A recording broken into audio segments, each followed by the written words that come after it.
8.11. Энэ хөтөлбөрөөр мөрдөн шалгах нууц ажиллагаа сэдвээр бэлтгэлээ. Хүний эрх бол миний, таны, бидний эрх юм. Хүний эрх бол та бусдын эрхэнд хэрхэн хандаж байгаагаар тодорхойлогддог онцлогтой. Өөрөөр хэлбэл хүний эрхийн практик хандлагыг та өөрөө ч мэдлгүй бий болгодгоо гэсэн үг. Хэн нэгэнтэй дараа нь ийм нөхцөл байдалд ингэж хандахгүй байгаасай л гэж бодож одоогийн хандлагаа зөв тодорхойлох учиртай. Тийм болохоор хүний эрхэт суурилсан хандлага яалтчгүй чухлаа.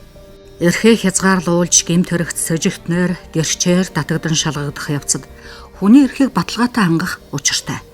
Онц хүнд гэгддэг хүний намаа, хар тамхи, өндөр зохион байгуулалттай гэмт хэргийг илрүүлэх нь тэмч амар биш. Иймээс хэрэг илрүүлэхийн тулд нууцаар шалгах ажиллагаа байхыг үгүйсэхгүй. Гэвч нөгөө талаас мөрдөн шалгах нууц ажиллагаа хүний эрхэнд хамгийн их халддаг. Хувийн амьдрал халдаршгүй байх эрхийг Монгол Улсын үндсэн хуульд хувийн халдаршгүй байдлыг хуулиар хамгаална хэмээн заасан байдаг. Энэ бол хуулиар хамгаалагдсан хувь хүний үндсэн эрх. Тиймээс хувийн халдаршгүй байх эрх, гэмт хэргийг илрүүлэх зүй ёсны ашиг сонирхол хоёрын тэнцвэрийг яаж олох вэ гэдэг маш чухал. Үндсэн энэ зорилгодоо хүрэхийн тулд хэрхэн яаж ажиллахыг бас л хуулиар зохицуулсан байдаг.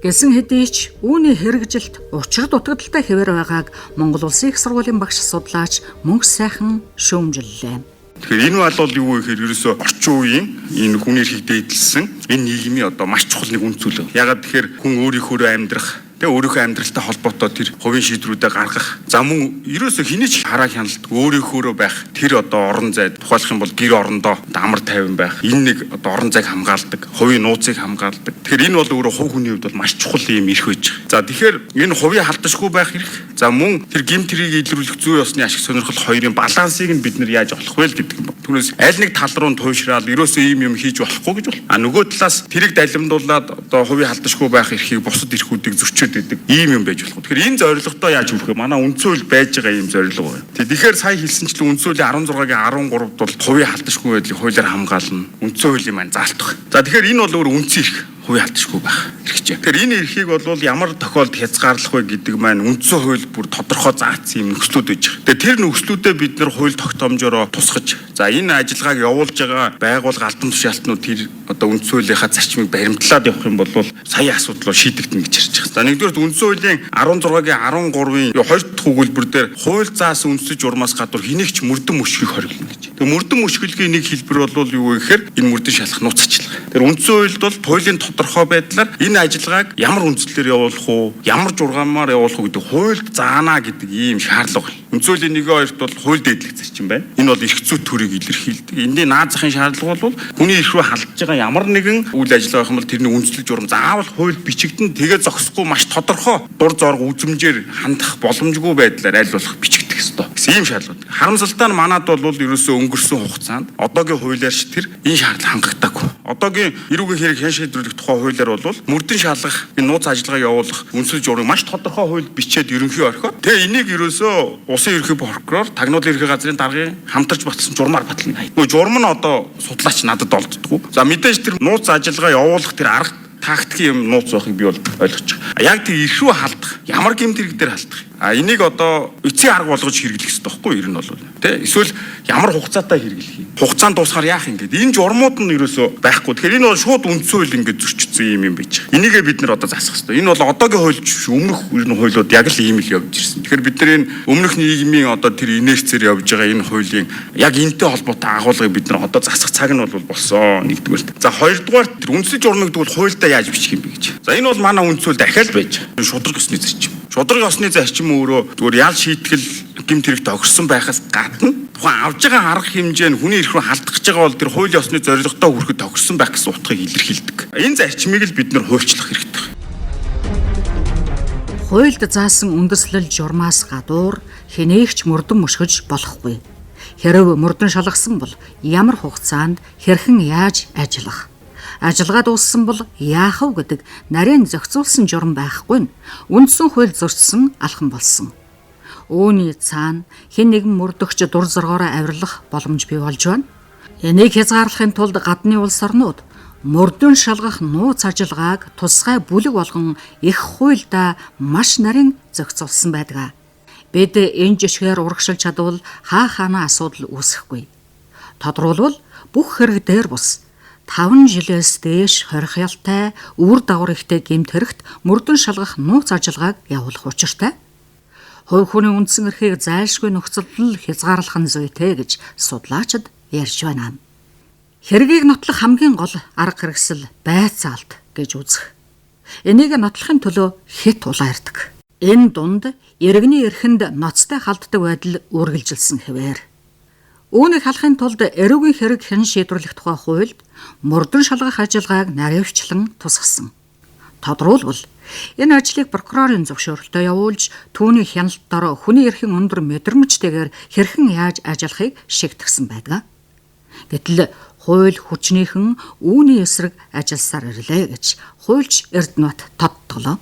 Өөрөөр хэлбэл хуульд заасан үндэслэл журмын дагуу нууцаар мөрдөх энэ ажиллагааг явуулснаар энэ маань өөрөө нотлох баримтын ач холбогдолтой болж хэргийг нотлох ийм чадвартай болох ёстой юм. Эрүүгийн хэрэг хянан шийдвэрлэх тухай хууль буюу бидний шинэ эрүүгийн процесс үндсэндээ энэ зорилгоор нууц мөрдөн шалгах ажиллагаа ер нь мөрдөн шалгах ажиллагааг нэг үрчлэн хуульчилж одоогийн байдлаар манад үндсэндээ прокурорын зөвшөөрлөлтөөр явуулаад дараа нь хүний эрх хэрэгчлөөг зөрчиж хууль бусаар явуулсан уу, үндэслэлгүй явуулсан уу, албадлаг хүч хэрэгэлсэн шинж байна уу, эрүү шүүл тулгасан уугүй юу гэдгийг прокурор хянахаар ийм зохицуултууд бол эрүүгийн хэрэг хэн шийдвэрлэх тухай хуульд орсон. За харамсалтай нь яг үүнтэй зэрэгцээд урдны уламжлал болгосон гүйцэтгэх ажил гэдэг нэр томьёо, гүйцэтгэх ажил гэдэг энэ процесс хിവэр үргэлжлээд байгаа учраас уул нь бол нотлохооны ач холбогдолгүй, нотлох баримтад тооцогдохгүй гүйцэтгэх ажил гэж чимээ явуулаад тэнд хүний эрх хэрэгчлөөг зөрчөөд тэнд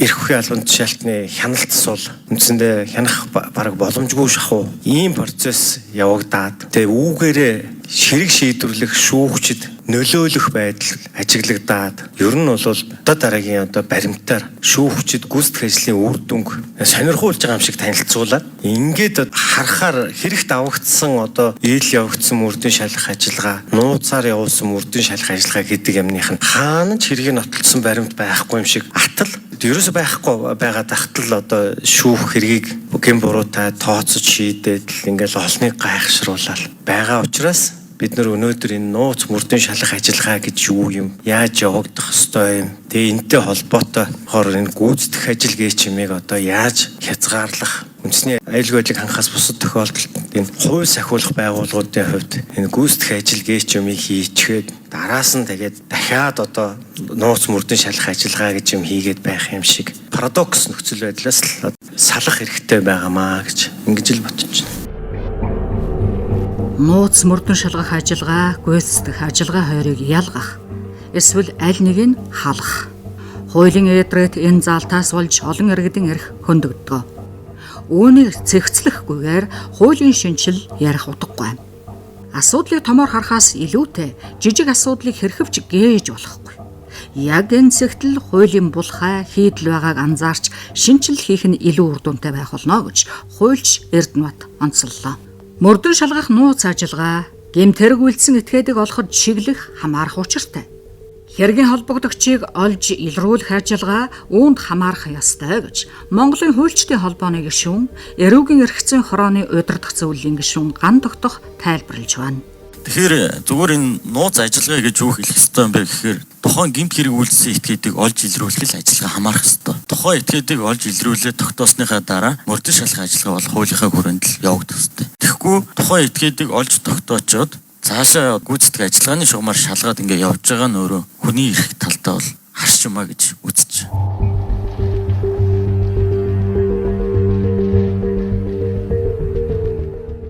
Хууль хэрэгжүүлэх, хуулийн гадна орхигдсон асуудлыг хуульчлах асуудал бий. Зарим заалт бүрхэг хоёр салаа утгатай тодорхойгүй заалтыг цэгцлэх шаардлагатай. Энэ байдал нь олон эрсдэл дагуулж мэдх юм гэж хүний эрхийн үндэсний комиссийн эрүү шүүлтээс урьдчилан сэргийлэх асуудал эрхэлсэн гишүүн Сэлмэн онцолсон юм а. Хэрвээ энэ хуулийн залтыг үнэхээр сайн баримтлахгүй бол цаашаа энэ асуудал хүний эрх төрчих цаашлаад бүр эрүү шүүлтийн асуудал руу яваад орчих юм асар их эрсдэлтэй гэж ингэж харагддаг. Яг энэ асуудалтай ч холбоотой нэг зүйл одоо гараад тэр өсвөр хурлын гишүүн Юхэрийн одоо санаачилсан зүйл байгаа шүү дээ. Хүний гин буруутай асуудлыг бол нотол хааж чадахгүй бол одоо түүнийг хэрэгсэхгүй болох цагаатах тухай асуудал гаргаж ирсэн. За энэ бол одоо хэрэгжээд явах бол бас цаашдаа том алхам болно гэж харж байгаа. За ингээд нэг зүйлийг хуулийн байгууллагын салбар зүйлтэй уулзаад хэлэлцээд ярихаар аль багчдын энэ гаргаж байгаа алдаа дутагдлыг бол одоо ажлын ачааллтай холбоотой тухайн байгууллагын хүний нөөцийн одоо тэр асуудлыг шийдвэрлэж байгаа тэр дотоод зохион байгуулалтын холбоотой байдлаар бол одоо бас өмнөө барьж тайлбарлах гэдэг. За энийг бол байгууллага удирдлага зохион байгуулалт шийдэх шаардлагатай. Олон улсын гэрээ хүний эрхийн энэ чиглэлээр гарсан манай нэгдүгээр орсон гэрээ конвенцүүдийн заалтыг баримталж за үүнийг бас одоо хууль шүүхийн байгууллагын практикт хэрэглэж сурах зайлшгүй шаардлага байна. Нийтээр одоо хэрэглэж эхлэеч гэсэн юм хэрэглээг нэвтрүүлээч гэсэн бас уриалга гаргаж байна. Ялангуяа одоо сургалтын одоо энэ чиглэлийн асуудлууд байгаад нэг цонхоор харах. Одоо энэ хуулийн сургуулиуд эрүүжлээс урьдчилан сэргийлэх. За энэ мөрдөн шалгах нууц ажиллагааны гол зорилго үзэл санаа нь юу юм?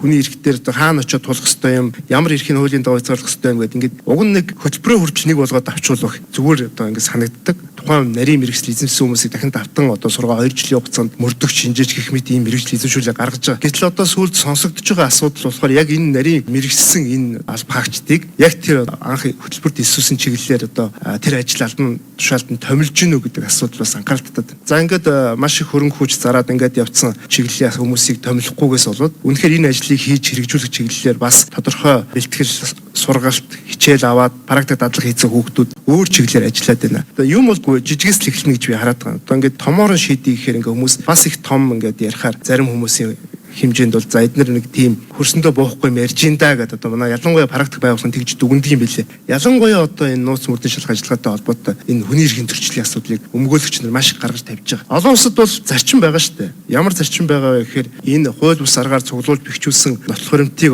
шүүхийн хилцүүлэгт бол нотлох баримтын хэмжээнд авч үнэлэхгүй гэдэг асуудал байна. Өмнө хэрүүгийн байцаа шийдэх хуулинд ч байсан, одоо эрүүгийн эрхийн шийдэх хуулинд ч байгаа. За энэ өөрөө энэ хоёр талд асуудалтай. Хэрвээ нууц мөрдөн шалгах ажиллагааг хэрэгжүүлээд явах нь бол мэдээж одоо тэр зохион байгуулалтаа болон нийгэмд хор уршиг нь бол их ийм хэрэгүүд дээр бол хийх зайлшгүй шаардлага байна. Процессын хууль гэдэг чинь яг энэ нууц мөрдөн шалгах ажиллагааг оруулаад ирснээрээ бол энэ мөрдөгч нарын бол гол хууль бөгөөд дээрэс нь прокурор шүүх энэ процесс ажиллагаа хэрэгжүүлэгчдийн хамгийн гол хууль байна. Тэгээ процесс ажиллагааны хуулийн гол зорилго чинь нэг юм ганцхан зорилго байхгүй гэдэг дээр би бас санал нэгтэй байдаг. Энэ дээр бол бас энэ чинь хүний эрхийг хамгаалах гол суурь хууль байдаг. Энэ суурь хуулийг ерөөсөө алдаа хийдэлгүй ямар нэгэн хуулийн одоо энэ цорхоо гэж ярьдаг ийм зүйлгүйгээр засал сайжруулах шаардлагатай байна. Мэдүүлэг авах ажиллагаан дээр тулгуурлаж одоо хэргийг хүлээлгэдэг энэ процессор олон жил явсны энэ хандлага бол арилгах шаардлагатай гэж харж байгаа. Одоо нэг талдаа гарын хэдүүлээ. Одоо шинжлэх ухаанчаар хэргийг нотлоё. Процесс ажиллагааг хэрэгжүүлэгчид хуулийн ойлгомжгүй байдал хүндрэлтэй байдгаа гэж тайлбарлаж байна. Энэ нөгөө талаас мэрэгсэн мэрэгжилтнүүдийг дагнан ажилуулахгүй, шаардлагатай нөхцөлд хуульд өөрчлөлт оруулахгүй байх, нэг цонхоор асуудлыг харж шийдэж чаддгүйтэй холбоотой. Ийм байдлаар урагшилж хэрхэвч болохгүй. Асуудал хуульд гэхээс илүүтэй хүнд байгааг салбарын эрдэмтэн судлаачид онцоллоо. 8-11 томчийн хөтөлбөрөөр мөрдөн шалгах нууц ажиллагаа сэдвээр хүргэлээ. Бэлтгэсэн Зол Зоя, найруулагч Баясгалан, нэвтрүүлэгч Цэвэлмаа.